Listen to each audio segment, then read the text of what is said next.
Bom, não é só o Japão que vai adotar os princípios de gestão da qualidade total, tá? A partir da década de 80, esse modelo passa a fazer sucesso, passa a ter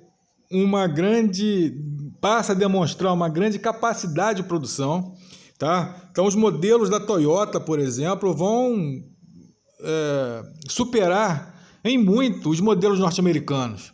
A Toyota, quando chega nos Estados Unidos, chega com uma qualidade muito superior aos automóveis norte-americanos, com modelos com acessórios, ar-condicionado, direção hidráulica, direção elétrica, algo que o americano está acostumado a ver, né? E um fator que vai ser fundamental para o mercado norte-americano, que vai ser a variedade de produtos, né? Então, você lembra que no modelo fordista, taylorista, né, você tinha pouca variedade, era produção em massa, né? O Ford até brincava, todos poderão escolher a cor do modelo T desde que seja preta. E no taylorismo não, desculpa, no toyotismo não. A Toyota traz diversificação. Por quê? Porque é automação. A automação possibilita isso, tá? Bom, e aí, dentro disso, os Estados Unidos tiveram que também se mexer, criar condições para poder se adaptar a essa concorrência que estava sendo, né, brutal contra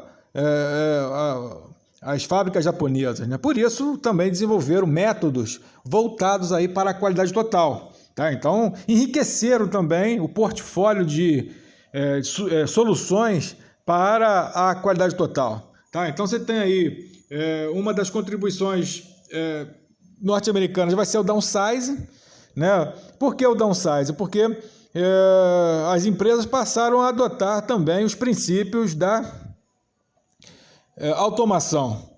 E a automação vai redefinir completamente todo o processo produtivo, tá?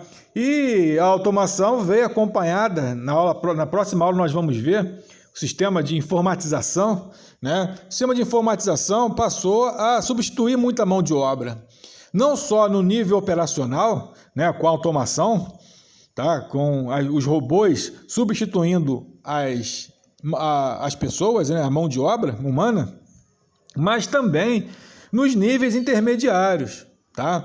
E o downsizing, ele é voltado especificamente para os níveis intermediários. Então, por exemplo, com o sistema de informação gerencial, você passa a ter uma grande quantidade de informações que antes dependiam de interações humanas. E agora, com o sistema de informação, não precisa mais, né? Então, muitos cargos de nível intermediário, de nível de assessoria, de nível de gerência, foram sendo destruídos, né? Acabados nas empresas, tá? Então, o downsizing normalmente é um enxugamento desse nível intermediário da organização. É um achatamento das empresas, né? Downsize, tornar a empresa mais baixa, mais, né, achatada, tá? Então, isso foi decorrente aí do processo de implementação do sistema de informação gerencial. Não foi da automação. A automação vai acontecer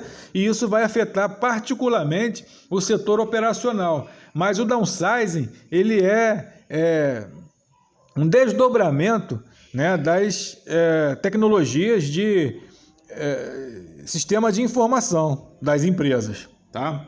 A outra contribuição vai ser reengenharia de processos, né? O que é reengenharia? Que fazer reengenharia? É abandonar completamente o processo antigo e criar um processo novo, tá? Então, reengenharia também é chamada de folha de papel em branco. Por quê? As empresas visam mudar completamente o seu processo produtivo no sistema de reengenharia. Qual é a diferença do sistema de reengenharia para a qualidade total? A qualidade total é um aprimoramento do que se faz, né? Então é a melhoria constante. Na reengenharia é abandonar completamente aquilo que foi feito e criar algo completamente novo, tá? Então hoje a gente está vendo aí o home office. Muitas empresas estão vendo a possibilidade de se fazer reengenharia, né? Vou imaginar uma reunião que era presencial em São Paulo, todo final do mês, tá? Aí você contrata lá secretários para poder né, agendar melhor as passagens, fazer a estadia, reduzir o preço da estadia, melhorar o translado, reduzir o preço do translado, né? Talvez comprar passagem na madrugada para reduzir o preço. Enfim, você tinha toda uma logística no sentido de melhoria para reduzir o custo. Tá? Isso é o quê? Melhoria contínua. Tá? Então isso é qualidade total. Reengenharia é abandonar o processo antigo e criar um processo novo. Né? Então hoje, ao invés de se fazer as reuniões presenciais, faz uma reunião virtual. E ferramentas hoje que não faltam, né, para isso. Né? As lives hoje estão tendo aí um papel significativo, né, nas reuniões das empresas, né, nas salas de aulas, né? Minhas filhas estão lá na live, daqui a pouco eu estou fazendo com vocês, né? Então as lives, até mesmo os artistas estão fazendo lives, né? Então você percebe hoje que muitos profissionais estão se reinventando, estão fazendo a reengenharia.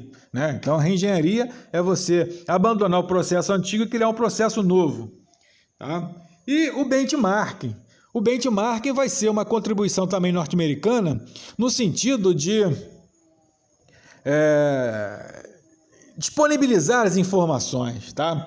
O benchmarking é aprender com experiências novas, experiências que estão dando certo nas organizações. Tá? Então, ao invés de cada empresa ter que inventar a roda, tá? Ela aprende com as experiências dos concorrentes, inclusive, de outras empresas. Né?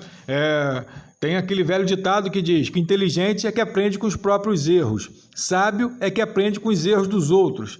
No caso aqui, o downsize é você aprender com os acertos dos outros. Né? Ao invés de você ter que criar um processo para a sua empresa, você pega inspiração, né, daquele processo que está dando certo em outra organização e adapta para a sua empresa. Por que eu estou dizendo adapta? Porque não é uma cola pura e simples. Tá? O que é feito é uma adaptação para a realidade organizacional, visando se adaptar às questões tecnológicas, de estrutura organizacional e também de qualificação da mão de obra. Né? Então, o downsize é uma inspiração, né? Ou seja, processos bem-sucedidos servem de inspiração para outras empresas aprimorarem seus processos. Tá? Então, a ideia de qualidade total parte muito desse pressuposto, né, de que eu posso aproveitar ideias que estão dando certo e aprimorarem e implementarem na minha empresa. Né? Então, o japonês também, né, ele teve muito esse princípio aí do downsizing. Ele é um dos principais gestores que vão implementar isso. Né? Por exemplo, o relógio digital que vai ser desenvolvido lá na década de 70 não foi desenvolvido no Japão, foi desenvolvido na Suíça. Só que o japonês viu aquilo ali uma grande oportunidade, pegou aquela ideia e foi melhorando aquela ideia. Né? Inseriu no relógio, né, além de marcar a hora, colocou o cronômetro, colocou o despertador, depois colocou até a calculadora. Né? Então ele pegou aquela ideia e não ficou somente com a implantação daquela ideia, ele foi além, foi agregando outras coisas. Né? Então, o processo downsize, ele permite isso, agregar novas ideias, e por isso você coloca aí numa melhoria contínua, no aprimoramento constante. É o que faz, então, né, ultrapassar as barreiras das ideias antigas. Né? Então, o downsize tem esse princípio. Desculpa, o benchmarking, né? Não é o downsize, o benchmarking tem esse princípio aí. Né? O benchmarking é pegar as ideias e adaptar à realidade organizacional. Bom, e a questão da qualidade, ela vai ser materializada, né? Vai ser implementada e também monitorada a partir da ISO. Né? Então, o que é a ISO? A ISO é uma organização internacional para padronização. Tá? A ISO é International Standard Organization, Organização Internacional para Padronização, ou seja, criar um princípio de uma entidade, né? Uma estrutura mundial que possa garantir a qualidade, né? Para que essa qualidade seja uma chancela para as empresas entrarem no mercado internacional. Tá?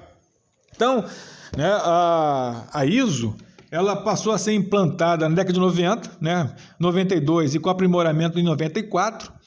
E essa implantação se deu por conta de você criar um sistema de qualidade que possa ser aceito universalmente, né? Então, o que acontecia antigamente? Aconteceu no Brasil, por exemplo, na década de 80, eles produziram, a Volkswagen do Brasil produziu uns automóveis lá para o Iraque. E aí, né, levaram alguns lotes desses automóveis lá para o Iraque. Chegando lá, esses automóveis foram rejeitados. Por quê? Porque não estava dentro dos padrões de qualidade daquele país. O que aconteceu? Tiveram que voltar esses automóveis para o Brasil, serem vendidos aqui, foram vendidos basicamente para os táxis, né? Bom, por que isso aconteceu? Porque não havia um acordo internacional de padrão de qualidade. Hoje, quando uma empresa obtém a certificação ISO, ela está credenciada a atuar em vários países que são signatários dessa certificação. Tá? Então, é como se fosse uma chancela internacional. Você tem ISO, significa então que aquele produto se adapta ao padrão daquele país, que é signatário do ISO. Tá? Então, abre portas, né? Você ou evita de fechar portas para o mercado internacional. Tá? Então, a ISO tem essa característica. Tá? E aqui, né, nós temos aí as características disso, né, de como que se dá esse processo, tá? De como que foi a história da implementação da ISO, tá? A importância que se tem aí da qualidade, né, como sendo a grande referência para a ISO, né? Então, a ISO oferece uma certificação de qualidade, né? Certificação ISO 9000, tá? Obedecendo aqueles princípios que nós falamos lá de qualidade anteriormente, né? A qualidade inerente ao produto, né? Que é a qualidade do produto, mas não fica somente naquele aspecto, né? Você tem outros tipos de certificação. A certificação 9000, né? A ISO 9000 daquela questão inerente, tá? Mas você tem outras classificações aí também da ISO. Tá? Então, a questão ambiental, você tem a ISO 14000, né, que trabalha basicamente com a preocupação sobre os efeitos que o processo produtivo causa ao meio ambiente, né? Então, muitos países, principalmente da Europa, têm uma preocupação muito grande com a questão ambiental, né? E aí até vetam aquelas empresas que têm uma prática ambientalmente suja, né? Não tem preocupação com o meio ambiente, tá? Então, você tem ali várias bandeiras, né? Várias normatizações voltadas aí para ISO, não é só a 9000, né? Tem a 18000 que trabalha com a rotulagem, que trabalha basicamente com a questão da responsabilidade social, né? Fazendo com que os empregados sejam tratados conforme as orientações da Organização Internacional do Trabalho, tá? Então, tem uma gama de aspectos em que a ISO vai tratar, vai abordar, tá? Não é somente a questão do produto em si, da qualidade inerente ao produto, mas também de outros aspectos, tá? Bom, dentro disso, né, você tem aí, né, algumas características, e aí a marca CE, que é a conformidade europeia, né? Então, certamente vocês já viram em muitos produtos essa marquinha aí que está colocada no slide, né, de CE, né, que é a conformidade europeia, né? Então, imagina, né, são os países mais criteriosos no aspecto de qualidade, tá? E aí eles criaram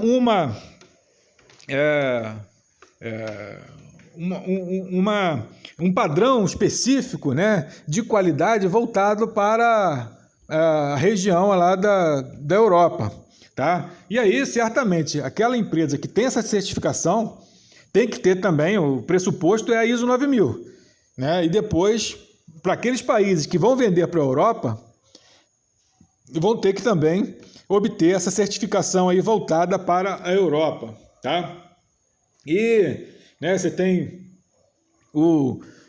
essa certificação, né, que é um processo mais rigoroso até do que a ISO 9000, tá? Mas é voltado aqui para alguns produtos, não são todos os produtos, né, que têm a necessidade de ter a chancela, né, da certificação europeia, tá? Então é voltado para brinquedos, equipamentos elétricos de baixa voltagem, produtos para construção, explosivos para uso civil, elevadores, equipamentos náuticos, rádio e telecomunicações, equipamentos a gás, equipamentos de proteção pessoal, né, EPI, e aparelhos médicos. Tá? Então, basicamente, são esses produtos que necessitam ter certificação, né, europeia. Tá? Então, é um processo, né, um pouco diferente, mas todos as empresas que têm a certificação europeia têm que ter a certificação ISO, porque a ISO é internacional.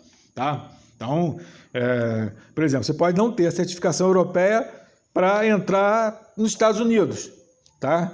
Mas quando tem, é um diferencial, né? Já acaba sendo visto de um outro olhar aquela empresa. Pô, a empresa vende lá para a Alemanha, né? Então, o consumidor norte-americano, ele já vai olhar com outros olhos, né? Então, mas não é uma obrigatoriedade ter essa certificação para estar no mercado chinês, estar no mercado norte-americano, né, japonês, mas europeu, sendo esses setores aqui sim.